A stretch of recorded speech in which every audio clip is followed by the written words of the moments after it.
Guys, namili tayo dito sa suki ko sa may Litex Road.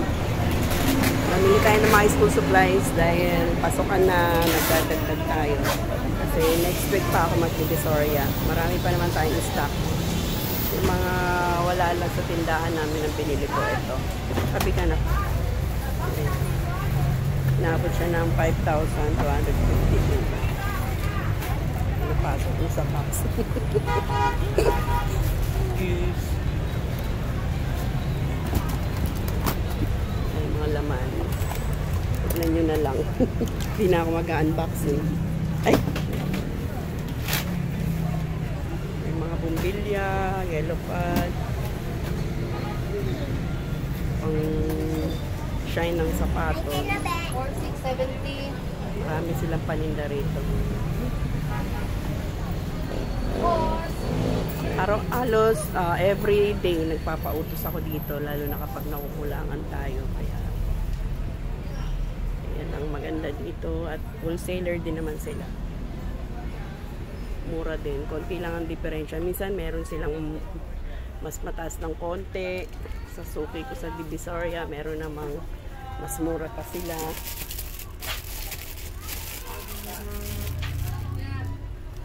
Kompleto rin sila dito.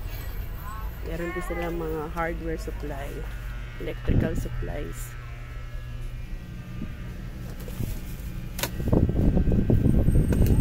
Pupunta rito, lalo ako maraming nabibili. Kasi kapag nag-utos lang ako sa tindera ko, syempre kung ano lang yung nakalista ko, nila ang mabibili. Pag ako nandito, madami ako nakukuha.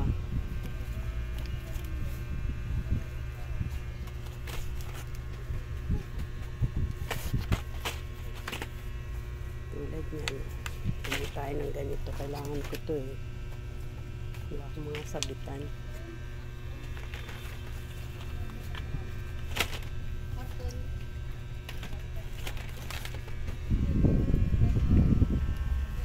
Balik naman tayo ulit.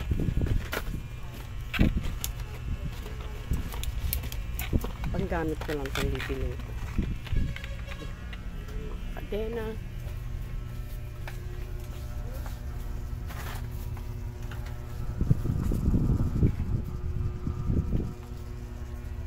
Ito bang padlock? Meron ba dito magbuwan?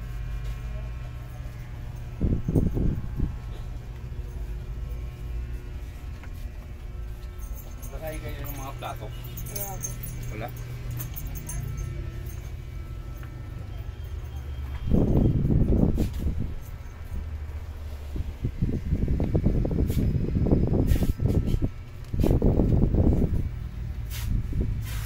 Marami rin dyan mabibili pag pumunta kayo dito. Dito yan sa may Litex Road.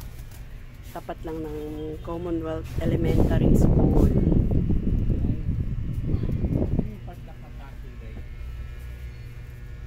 Sasarado na sila 5:30 na. Scotch Brite.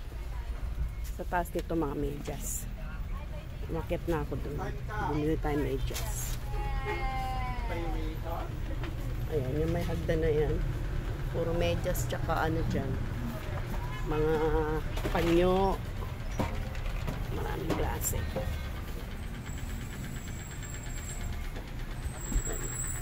Kayo dyan, iba't ibang klase medyas. Mura din dito guys. Kailangan nyo lang mag-walk-in kasi hindi sila tumatanggap ng by order. Wala sila maraming customer. Tindero, kasma. Ngiti-ngiti.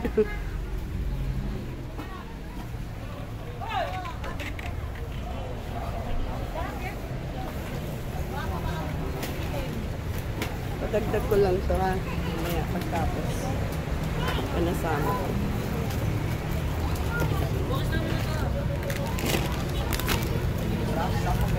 Tapos pag-box.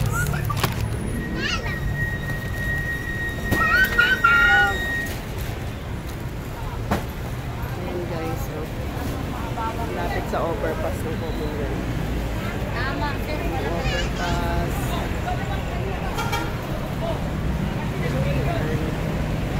Sakaya na papunta ron. Papunta na ng Cubao, ng Quiapo. Pabalik, papunta na ng Fairview. Ayun yung malaking eskwela at saka Litex Market.